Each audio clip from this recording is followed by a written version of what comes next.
Hey guys, welcome to Concept and Coding, and this is Shreyansh, and today I am going to cover a very important interview question, which is concurrency control. So no matter if you are giving a low level design interview or high level design interview, this question asked in both the interviews, right? In generally high level design, direct question comes, explain the distributed concurrency control. In low level design, generally you would be solving a question like book my show, parking lot, and then the follow-up question comes, how you will handle the concurrency. Okay, so let's go in depth without wasting any time, and I hope that this session would be very useful for you in your interviews. Okay, so let's take, I am taking one very simple scenario that many concurrent requests tries to book the same movie theater seat. Just assume that this is one seat which 3 users are trying to book at the same time. So this is the current state of the seat which is currently free. Okay, and this is, let's say, the critical section. So what is critical section? A critical section is nothing but a piece of logic, right, in your code base where you are trying to access a shared resource, right? So you are having something, a resource which is common for multiple users, right? So that piece of logic where you are trying to access that shared resource is generally known as critical section. So now let's say this is my critical section. Now all 3 requests coming here at the same time. So what will happen? So all 3 will read seat row with ID 10. So they will read at the same time. Let's say get free. So free. So currently this seat is free. All what they will do is, if free, so all they will go into this part, they will change it to, let's say, booked, and update the DB. So what will happen is the seat is state to booked and all 3 will get success. So success. So what does the problem happen is the same seat has been allocated to all 3, right? So this is a very basic scenario. There can be so many other problems which can happen, but I just wanted to give you a glimpse that what is the problem can come when multiple requests trying to access one common resource or shared resource, right? So that's where we wanted to handle the concurrency. Okay, so generally in your low level design interview, what the first thing we say that, hey, we will use the synchronized block. So on the critical section we will put the synchronized. So like this is my critical section, I will put a synchronized. You know that synchronized put internally the locking. So now let's say if 3 requests are coming, user 1, user 2, user 3 try to book, right, and they reach to this critical section. So because of this synchronized keyword, only one will go. So let's say first user 1 will go. User 1 will read, yes, it is free. So it will change the to booked. Right, and it goes out of this critical section. Then user 2 will come, and when user 2 will come, it says that the seat is free. No, its seat is not free. It won't do anything. Similarly, after that user 3 will come, it's the same thing. It won't do anything because it's already booked. So this will work, but will this work for the distributed system? So now assume that when the synchronized logic will work, when it will not work. So let's say you have a process. So you know, right, what is the difference between process and thread? Process and thread, right? So I will not go into depth of the process and thread, but I'll just give you a hint that one process can have multiple threads. Okay, so if that is the case, synchronized can work. So if in one process, if there are multiple threads, right, synchronized keyword can easily take care of. But what if this, in our, you know that in distributed system, this is my service, microservice is running here also, machine 1, and in machine 2, my service is also running, right? So let's say this is my load balancer, and user 1, user 2, user 3 is there. So let's say user 1 is coming here, user 2 request is coming there, and let's say my services, and user 3 request is coming there. This is my machine 3, right? and all are going in parallel, all reach to our code critical section together. Will that synchronized keyword would be able to help us? No, because this is separate process, this is separate process, this is separate process, right? So synchronized cannot help us when in case of distributed system, right? So that is a problem. Then how it will work? Then there is something called distributed concurrency control we have to use. Okay, so start with synchronized, but remember that this will not solve the problem. Ultimately we want something called distributed concurrency control. So many time we are using optimistic locking, pessimistic locking. That is wrong, right? I would say that use that as an optimistic concurrency. Not wrong, you can say that it's just way of saying that these are optimistic generally as a concurrency control, pessimistic as a concurrency control, right? So but generally when the usual term in interview, when we just say optimistic locking, pessimistic locking, as also in the day-to-day work we also say this. So it's okay, but the correct term is optimistic concurrency control and pessimistic concurrency control. But before we learn this, what is optimistic, what is pessimistic concurrency control, right? We must know below important things first. So forget about this now. Forget about this. If you don't know these three things, then we won't be able to understand it properly. Okay, so first focus on these three things, then we will come back again and then we will understand what is optimistic and what is pessimistic. So what is the first we have to understand? What is the usage of the transaction? Very, very simple. Transaction helps to achieve integrity. Means it helps us to avoid inconsistency in our database. How? Let's take an example. We have to debit the money from A and credit the money to B. Okay, so we have to debit from A, credit to B. Okay, let's say this is our DB. A has, let's say 100 rupees, B has, let's say 50 rupees. Okay, so let's say this is our transaction. Okay, so now let's say we wanted to just debit the money from A. Let's say I want to debit 20 rupees. So what this will do is debit the money. So let's say debited the money at 20 rupees and now our DB has 80 rupees for A. Now what we want to do is credit the money to B, which is 20 rupees. I need to credit the money to B. But let's say there is some failure happen. So when any failure happen, what we will do? We will do rollback, right? So now this rollback help us to revert the changes which has happened to the DB as part of this transaction. Okay, so now here if you see that this statement got failed because of certain failure, I couldn't able credit the money to B, but this DB statement got success. So because of this rollback, it will roll back all the success DB statements also, right? And it bring back to its original state what was there at the start of the transaction. So it will also change it back to 100. Okay, so that our DB is in consistent state. So let's say if you are not using the transaction, and this logic is not there, you are just doing the debit the money from A and credit the money to B, what will happen? So let's say A has 100 rupees, B has 50 rupees. So debit the money from A. Okay, I am able to debit the 20 rupees from A. Now A has 80 rupees.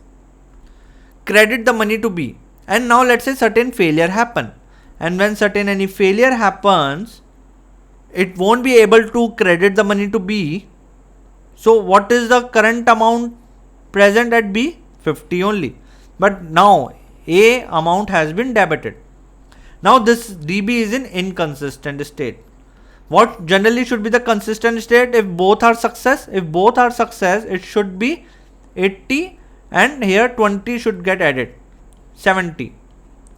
Either this should be the consistent state if all get success, or otherwise if one of them is failing, it should revert all the changes it has done as a part of this transaction. So other state, consistent state is the, like say if any failure happen, it should roll back to the original. So original was 150.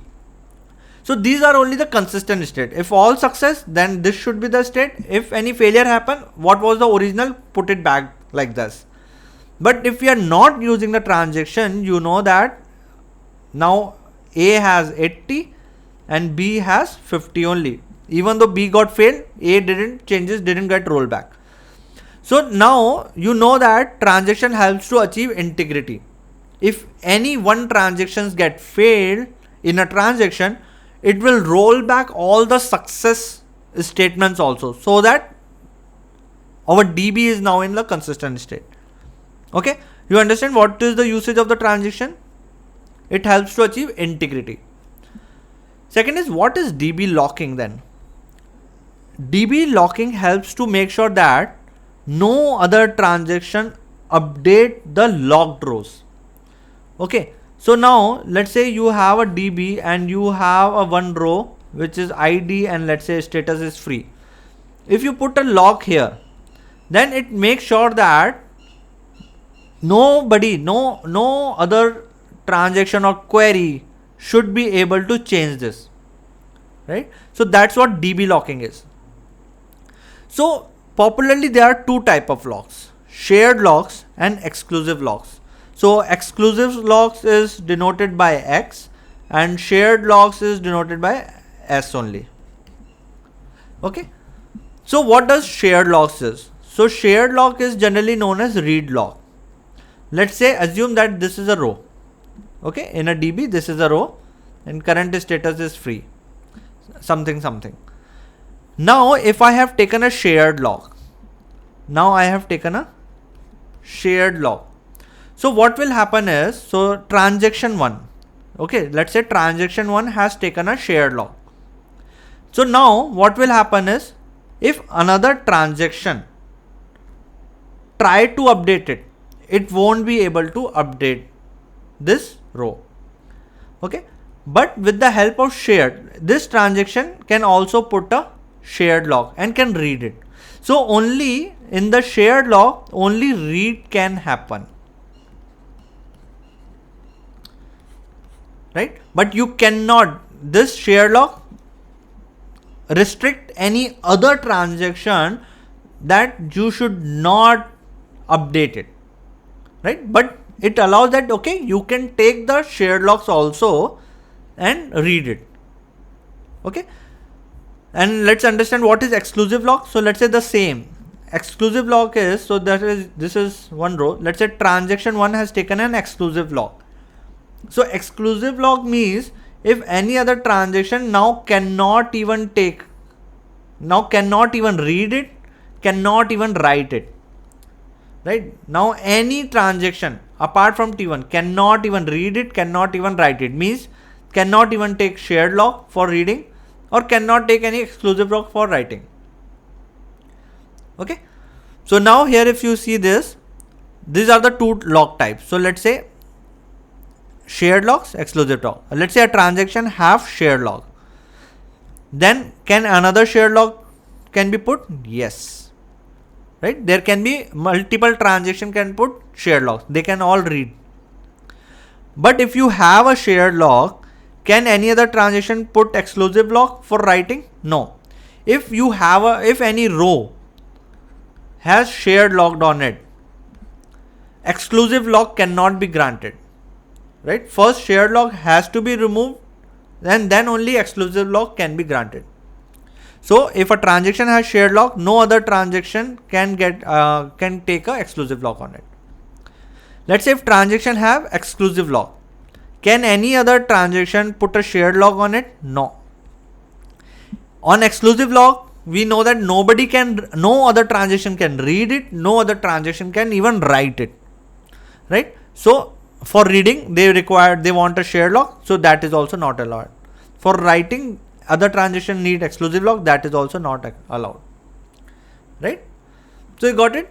So DB locking has two things: shared lock generally for reading purpose, exclusive lock generally for writing purpose. And shared lock can be put on a row by multiple transactions and they can read it in parallelly, right?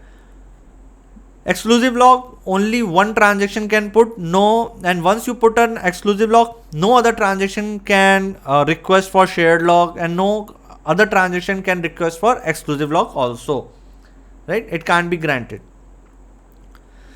Okay. So you got it, right? Two type of locking generally we have. Now, very, very important we have to understand is isolation level. So you know that in the asset property of a DB, right, there is something I call isolation, right? In the HLD video just before this one, right, I have already explained the asset one, but for the concurrency we have to focus more on isolation, because this isolation tells us if how much level of concurrency is allowed in your application. Let's understand this. So what is isolation first? So in asset property, the isolation tells that even if you have multiple transactions running in parallel, transaction 1, transaction 2, transaction 3, right? Each transaction feels like they are working like isolation. What does isolation means? Like you are totally isolated, alone, right? So each transaction feels like they are working alone, like, but in general, or you can say that in backwards, multiple transactions are running in parallel, but each transaction feels that they are working alone, they are nobody else, right? So that's what isolation is. Okay. So this I property of the asset tells how much concurrency your system can handle. And it is very, very important to understand and clearly for the distributed concurrency control and optimistic and pessimistic. First, let's give a very quick glance to this table, but don't worry, but give a very quick glance. So there are 4 types of isolation level. 1, read uncommitted. 2nd, read committed. 3rd, repeatable read. 4th, serializable. So there are 4 types of isolation level which solves multiple problems. So these are the problems, right? Dirty read, non-repeatable read, and phantom read. Okay. So let's say that, so each isolation problem, each isolation level solves couple of problems or solve all the problem. But before even understanding the isolation level, let's first understand what are the problems we have and how this isolation level solves each one of them and only what else it can solve. So first, dirty read. What is dirty read problem? So dirty read problem is, so you know that transaction 1, right, and let's say transaction 2. So both transactions are running in parallel, and let's say this is the DB state, ID, and let's say status is ID 1, status is free. Okay, so now let's say what dirty read means. Dirty read means if transaction A is reading the data which is writing by transaction B and not yet even committed. So let's say this is transaction B. So transaction B has, let's say, updated ID 1 with status as booked. Okay, booked. But it is not yet committed. Not committed yet. So committed is not yet done. Okay, it is reached till here only. It has updated the DB with book, but it is not committed. But before that itself, at this time, transaction A reads with ID 1. right? And what status it will read? Status as booked. So now if you see that transaction A is reading the data which is writing by transaction B. Transaction B write, let's say booked, change from free to booked. So transaction A is reading the data which is written by transaction B which is not yet committed, right? So that is the problem of a dirty read, because what happen if transaction B, there is certain failure happen after this. After A has read, it get booked. Now there is certain failure happen in transaction B, and it has to, instead of commit, it has to do rollback.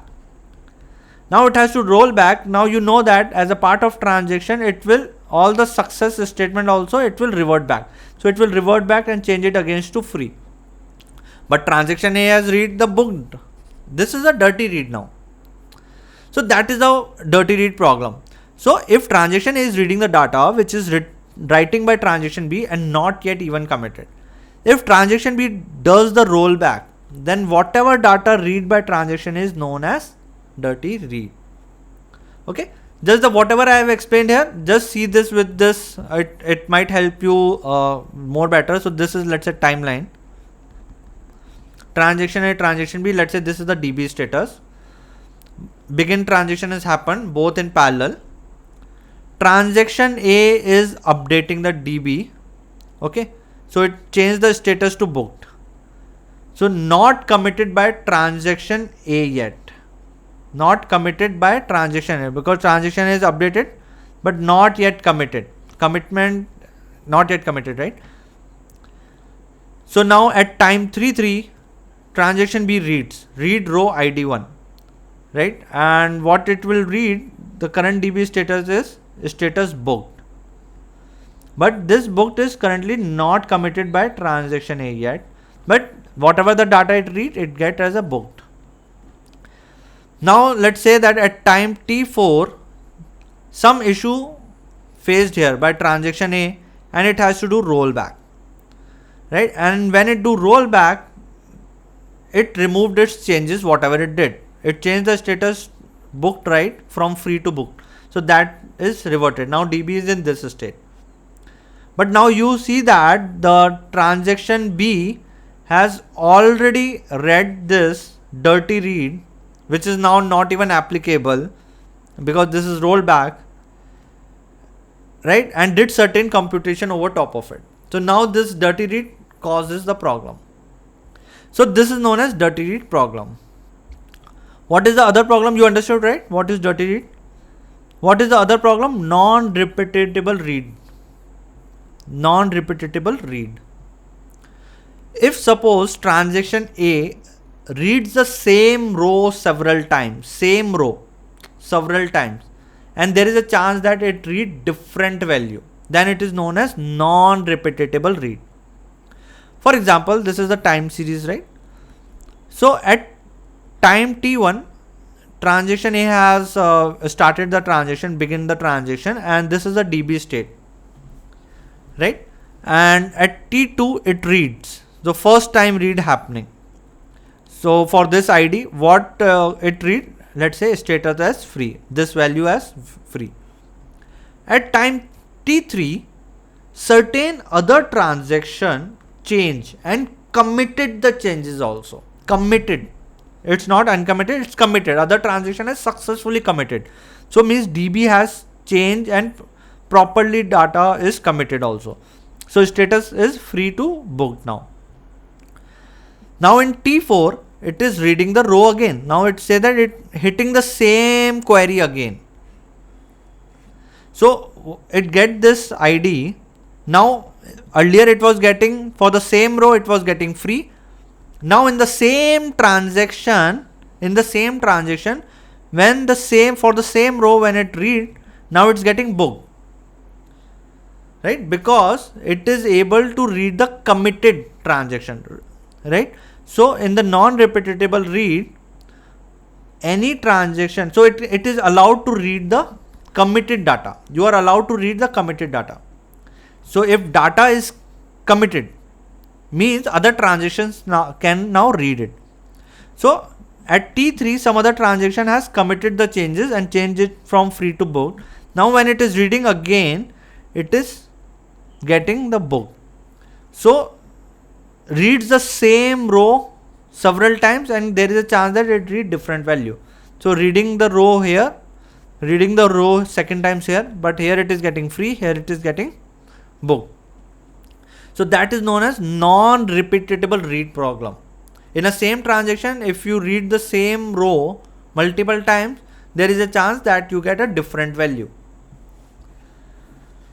Okay, what is the third problem?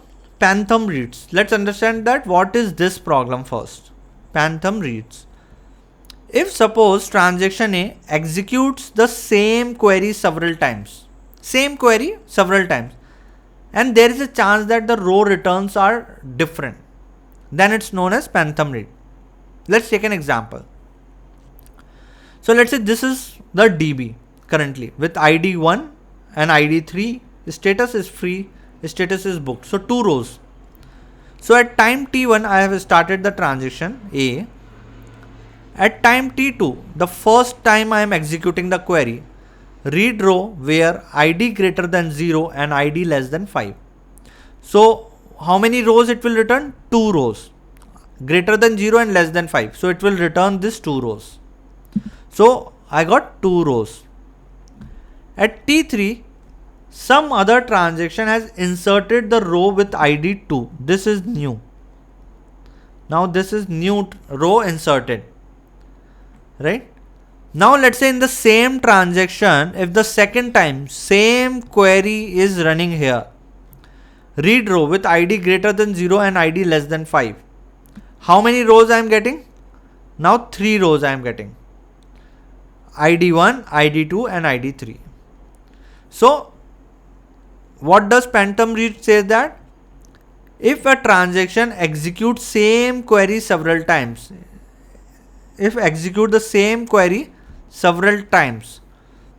and there is a chance that the rows returns are different. So here they got 2 rows, here they are getting 3 rows. That is known as phantom reads. Okay. So now let's come back to this table again. Now at least you know that what is this dirty read, what is this non-repeatable read problem, and what is this phantom read problem. Now let's see this isolation level, that how they resolve this, which one. So first isolation level, so this is 0, this is 1, this is 2, this is 3. Generally isolation level 0 is read committed, isolation level 1 is read uncommitted, read committed, and 2 is repeatable read, and 3 is serializable. Okay. So let's first understand read uncommitted. In the read uncommitted, what is the locking strategy? I have already told you the DB locking. So there are 2 type of locking. Shared lock, exclusive lock, right? So for this read uncommitted isolation level, what is the locking strategy? Read, no lock is acquired. Write, no lock is acquired.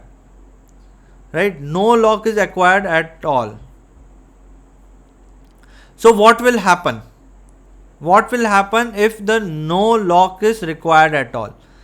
So the problem which happen is here is dirty read is also possible, non-repeatable read is also possible, and phantom read is also possible, right? So let me tell you this one. Read uncommitted. So no lock is required. So let's say transaction 1, transaction 2 is coming. Okay. So dirty read, when let's say this is my DB row A. Okay. So this is a, let's say, value certain 10. Okay. So now let's say it is updating. Let's say 10, it changes to 11. So it updated the 11. Now no lock is required. No lock is acquired. Now it is reading A. So what value it will get? 11. Okay. So this is dirty read, right? So dirty read is possible. Non-repeatable read is possible. Yes, it is also possible. Non-repeatable means is if it read again, let's say read A. it is possible that some T3 also change its value from 11 or to 12. Let's say, then it read again, it will get some different value. Earlier it got 11, now it get 12.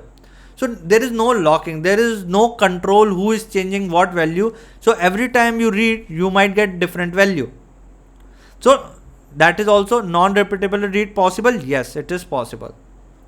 Phantom read possible. Yes, it is possible. If you are running a query with, let's say, A has value 10 and B has value 15. If you are reading which has value greater than 10 or greater than equals to 10 and value less than equals to 15. So currently you are getting 2 rows. But it is possible that another transaction insert a new row within this 11. And when you read the same query, you will get a new row. So with read uncommitted, all 3 are possibles. But consistency is very, very high. Consistency is very, very high. But this is very risky. Generally, read committed is only used in cases where the scenario is only reading. Only reading. So use it only read uncommitted only when you require only read. No writing. Otherwise, if it writing is allowed, dirty read, non-repeatable panther read, you can't even proceed further. You have all 3 problems in it. But if you have only read scenarios, then read uncommitted is the one. Second isolation level is read committed. It is better than this, but its concurrency is little bit slighter, lower than read uncommitted. But what it is locking strategy? Its locking strategy is read shared log acquired and release as soon as read is done. So while it is reading the data, it put a shared log, but as soon as it read the data, it release it also, right? And for write, it put a exclusive log and exclusive log acquired and keep till the end of the transaction, right? So read and write. So for read, it put a shared log and then release as soon as possible. And for write, it put an exclusive log, but don't release it. Only after doing committing, by reaching to the end, then only it release it. Okay. So read committed solves dirty read problem. How? The same. Let's say transaction 1, transaction 2, right? And that's it. This is the DBA, which has value 10. Right, let's say this is the ID A and value 10, certain row. Okay, so now dirty read means something which is, let's say T2 has written. So T2 want to write, transaction 2 want to write update. So for update is comes into the category of write. So what it will do is it put an exclusive log.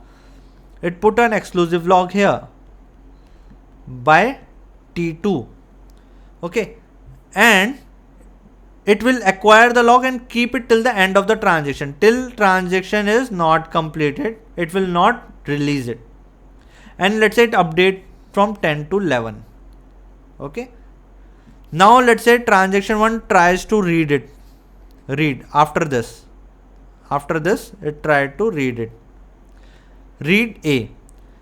Can it, for read A, it wants shared log. So if I told you, if exclusive log is present, not even shared log will be granted.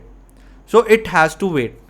It has to wait, and if it takes, it holds the log for a long time, it might even get timeout and it has to roll back. Okay, so you know that now dirty read is not possible. Why? Because if it particular transaction has updated it, it put an exclusive log and it will only leave after the transaction, end of the transaction. If it is committed, then okay, you will read only committed transaction, that's good, it's not a dirty read. But if it is aborted or failed, the transaction will get rolled back. So it will read the previous state 10. So dirty read is not possible here. But repeatable read problem is there, right? So now, because in the read committed means after the any data which is committed, you can read it, right? So now let us say the same A11 transaction 1 has first read. What it got? Read A. What the value it got? 11. Now at this period, this was T1. Let's say this is the time period, time sequence 1, time sequence 2. Some other transaction updated, because it read A. When it read A, it put a shared log, and I told you that when it put a shared log and release as soon as read is done, so it read properly, so it's also remove the shared log also. So now update try to take an exclusive log. So if row doesn't have any log, even shared, it is allowed to take an exclusive log, right? So it take an exclusive log, and let's say it update it to 12 and do commit. Commit is done and it releases the log now. Now it will do read again, read A at time 3, time sequence T3. So what value it will read? Because this has committed, updated to 12, some other transaction, let's say transaction T2 has done this. But now what value it will give? Transaction 1, when it is reading twice, it will get 12. So repeatable read problem is not solved. Okay, and similarly phantom read problem is also not solved, because if you have a range, then the phantom read is also possible. Okay, but this one is little bit slighter, less concurrency than read uncommitted. The third one is repeatable read. Repeatable read solves dirty read problem, repeatable problem also. But phantom read problem still exists.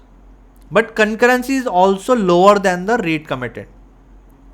So how it solves? So repeatable read, when it is reading the transaction, what it do? It shared log acquired and release only at the end of the transaction.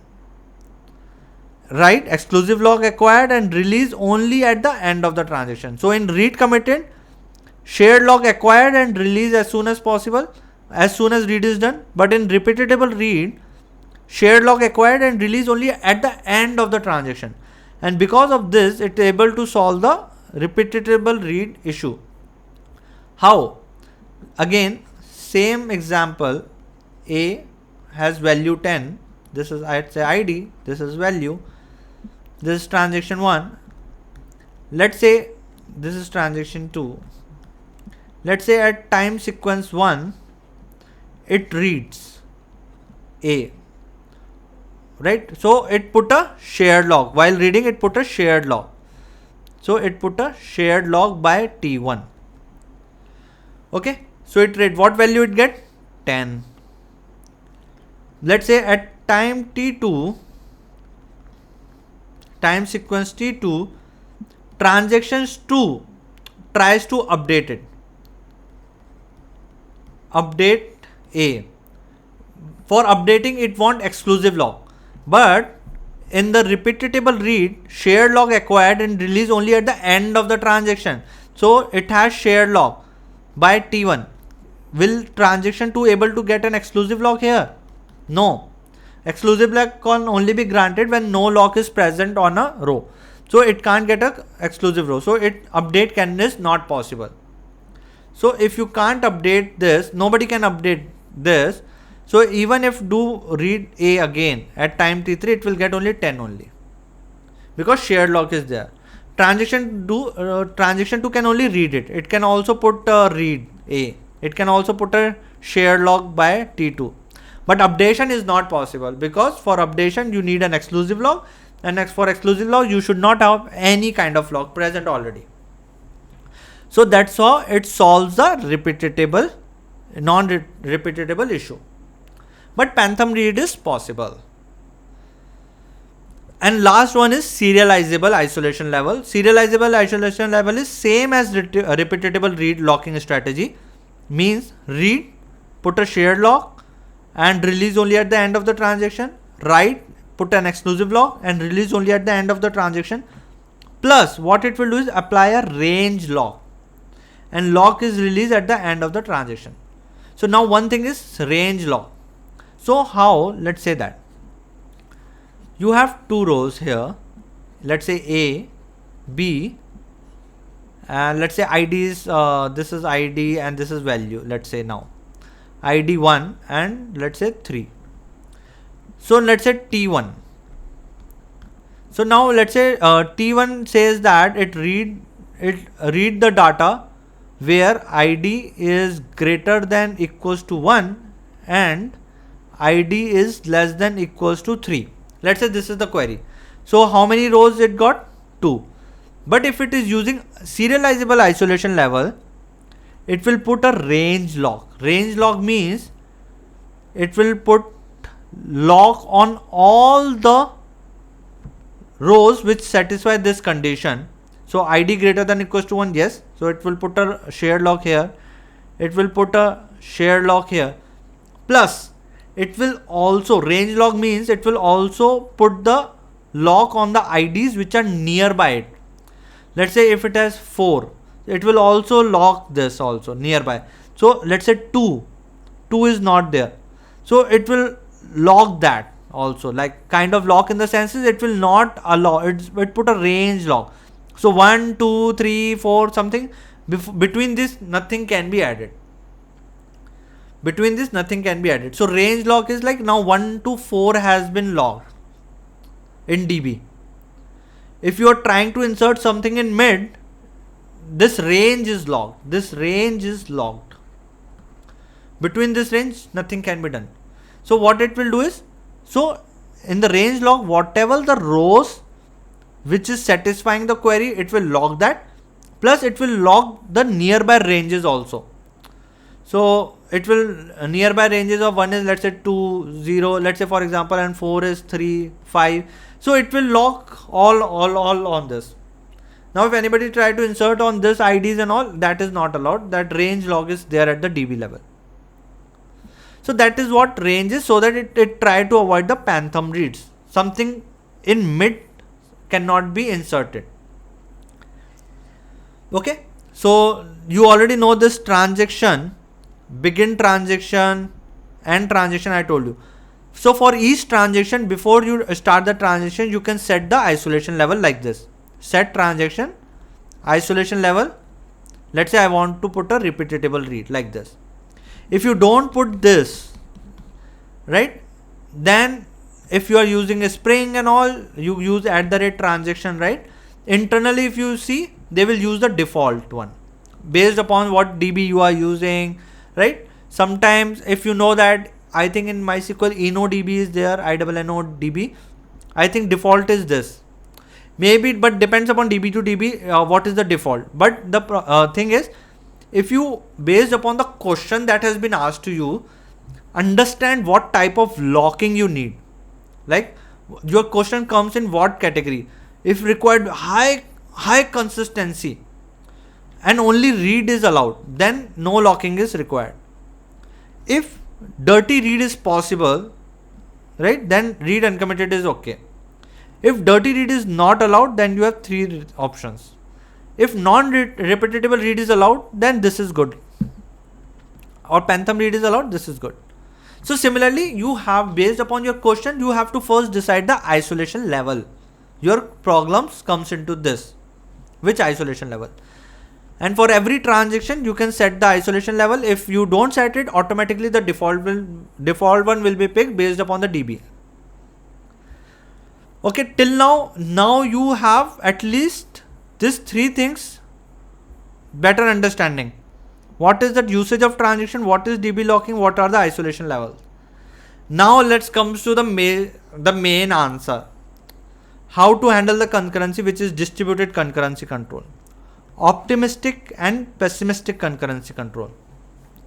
So optimistic allows you to have a more concurrency, and it allows you to use an isolation level below or above repeatable read. Pessimistic is either repeatable read or serialization. So pessimistic concurrency control is either repeatable or serializable. Optimistic control is mostly read committed. Read uncommitted is mostly just for read applications. For writing, dirty read is never allowed. So I am saying that for optimistic concurrency, read committed is, you can use it. Whatever the logic, I will tell you how the optimistic concurrency control works, but you can use the isolation level read committed for optimistic concurrency. For pessimistic concurrency control, we have to use either repeatable read or serializable. Now let's see. Now you know that, right? What isolation level this uses. Now let's see that. Now you would be able to make more sense that how this work. Optimistic. Don't ignore this now. I will tell you this after I tell you what the definition is. Let's say optimistic concurrency control. Optimistic concurrency control is generally it uses isolation level what? Read committed. Okay.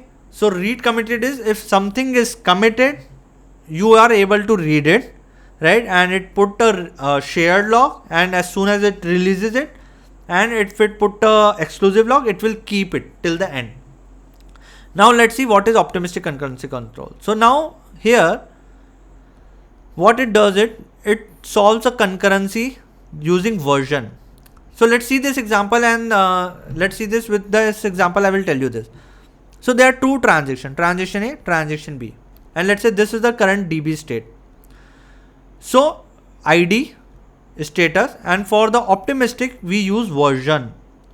So let's say a DB like MySQL, they already each row has version, row version inbuilt, and whenever you do any update, that row version increase. But DB like Oracle, they don't have version. So you can add a column, and whenever you do any update operation, you have to just increment by 1. So now let's start it. This is the current DB structure at the first start. At time T1, both transactions started. At time T2, transaction A reads the ID 1. So when it reads, it put a shared log by transaction A. But it's a read committed. Let's say optimistic can use read committed. It will release the log as soon as it reads. So it will release it also. After reading, it will release it. Okay, so what is the row version? It got 1, and it reads the data. The row version was 1 when it's read. Similarly, this also at the same T2 itself, it reads again. So it will again put a shared log, read it, and remove it also. Right? And let's say both are putting a shared log, you know that 2 shared log can be placed. So they're both able to read it. And what is the version they read? 1. Now let's say at T3, transaction A is putting a log, select for update, right? So what it does is, it will do version validation, right? Now it's trying to update it. When it's trying to update it, it will first check. So it will first an exclusive log, because now it want to update it. So it will put a exclusive log, select for update. Now first it will do is version validation happens. What is? It will check, okay, when I read the data, version was 1. Now I want to update it. Now let's say it has changed something from free to booked. Okay, certain logic here, it want to update from free to booked. Now it want to update it. So, but before updating, it is first checking. Okay, the version in DB, after it put an exclusive log, you know that nobody can either read it, nobody can even update it. Okay, so now it will check the version. Hey, whatever the logic, whatever the updation I have done on row version 1. In DB also row version is 1 is there. Yes, row version is 1. So validation is success. It reached to T4. In T4 it will update and increment the version and change the status to booked. So for this ID, status is changed to book, version has been incremented by 1 because it is updating, right? It will increment the version by 1. Exclusive lock is still hold, because I told you that exclusive lock will only be released in read committed once it is done the commit, either commit or either abort, right? So now once it is updated, now it's doing commit. One is committed, exclusive log is removed. Exclusive log is removed.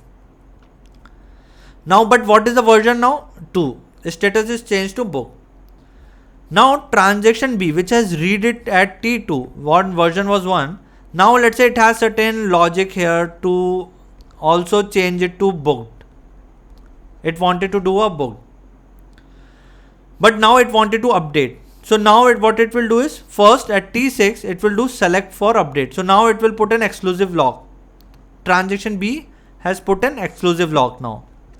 Now it will do version validation happen. Okay, what is the version in DB? Version 2. What is the version which I have done? Version 1. Now it will know that, hey, some other transaction has done the updation on this, whatever I have read. So whatever the version I have read of the DB of the row was version 1, but now in DB it's version 2, means some other transaction has updated it. So what it will happen is, its validation got failed and it will do rollback, right? So it will try again. So it will have to try again, right? So when it's rollback also, its exclusive log is removed now. So you see that how optimistic concurrency controls works. It controls through this versioning, right? And before updating, they first do validation, right? So this is the flow. So transaction is created, you read the row, right? No locking is, as soon as you read it, unlocking is required. So multiple transaction can read at possible at the same time. Computation on the fetch row, maybe whatever the columns you wanted to update, you make the changes and all, but now you want to update it. So now first you do a validation. If row is modified, version is same. If row is modified, no, version is same. So when I read it, version was 1 and now also it is 1. So it will update the DB and do the commit. Okay. So row modified. So here it will take an exclusive log. Okay. But if row is modified, here version 1 it read, but the row version was 2. So row modified, yes. So what it will do is, it will do rollback and it will start again. Okay. So you got it. Optimistic concurrency control. What isolation level it uses? Read committed, and how it works is through version and comparison. Mostly you will see that in companies where you know that they are on a single resource, like it's a very less chance that concurrency sudden comes, then this is generally the best part, right? It provides a high level of concurrency. Now another is pessimistic. Pessimistic, you know that what isolation level it uses? Either repeatable or serializable.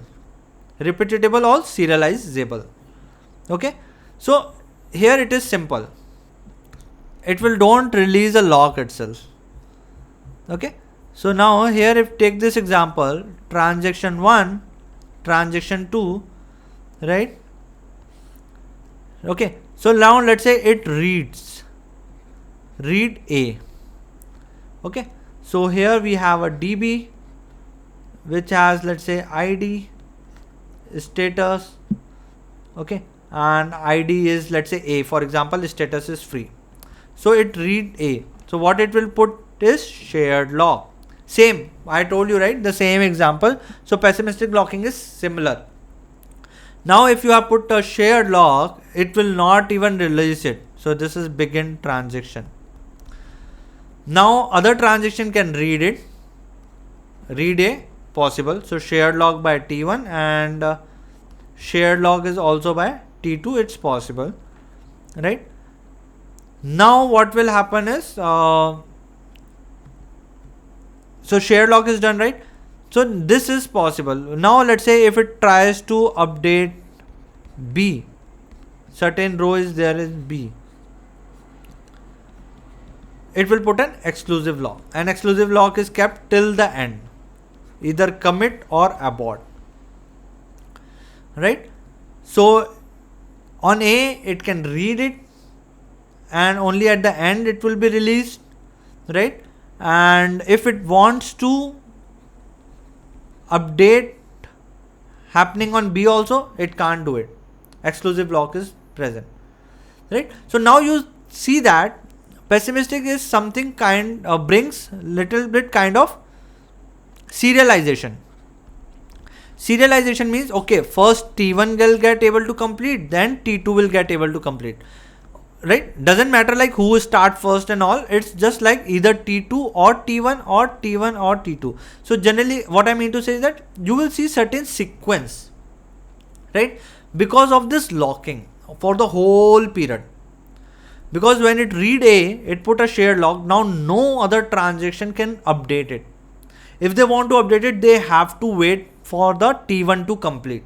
So that transaction can only start after it, right? Similarly, if it has updated, put a lock on any resource for updation, it put an exclusive lock. Now nobody can even read it also. They all have to wait it. Because of this, there is one big problem in pessimistic is of deadlock.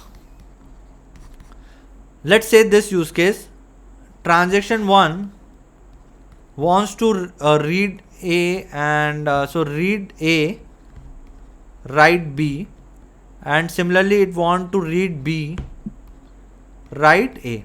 Let's say this is the use case.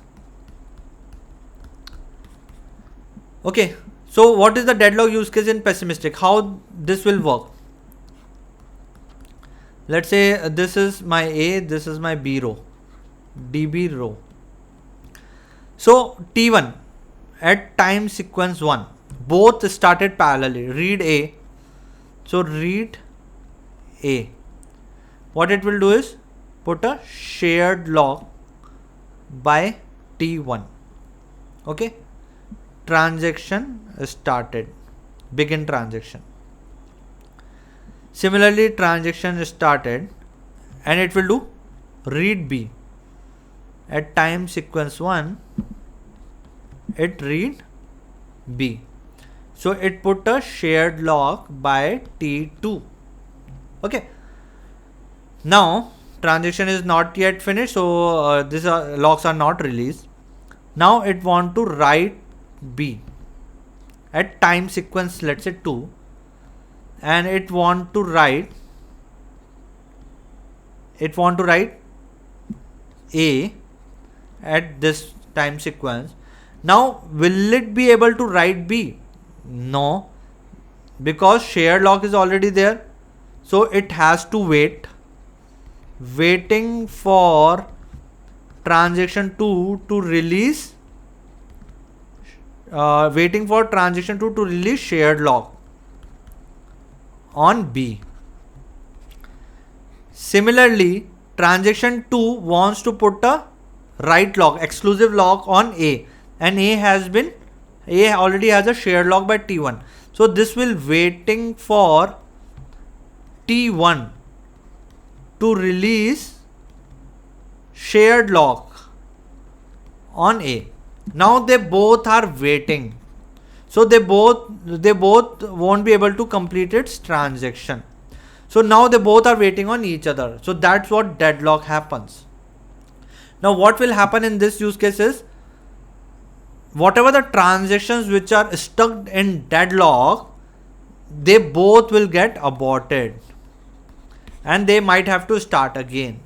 They have to release all their locks and the transaction will be aborted after a particular time, right? So they will wait for all, and if they keep on waiting and they identify that it's a deadlock, transaction or release all the locks and abort it. So pessimistic concurrency control has the deadlock issue, but there is no deadlock problem in optimistic. How? Just see the same example again, but with an optimistic locking. You will see the difference and it would be much better. This thing, read A, write B, read B, write A. Let's say transaction 1, transaction 2, let's say this is DB, it has A and B. So in optimistic it use read committed, so it will read A. So it will read A happens, so transaction is started at time sequence 1. It will put a shared lock and also release it as soon as read happen. So no lock is present. And also in parallelly it will read B. So again it put a shared lock and read it. So no lock is also present because after reading it releases the shared lock. At time sequence 2 it want to write B. So write B, it want an exclusive lock. B doesn't have any exclusive lock. So it will put exclusive lock by T1. And it will put write A. So A doesn't have any lock. So it will put exclusive lock by T2. Both able to complete it, commit. So they will release their transaction. So if you see that with optimistic, there is no problem of deadlock. With pessimistic, there is a problem for deadlock. So now let's come to this. There are certain properties like isolation level used for below is repeatable read. Below repeatable read means what is the below one? Read committed. Read uncommitted is only used for read application. For write application, read uncommitted is not feasible at all. So for optimistic concurrency control, what is the isolation level is below repeatable read. So means it has much higher concurrency than pessimistic. There is no chance of deadlock.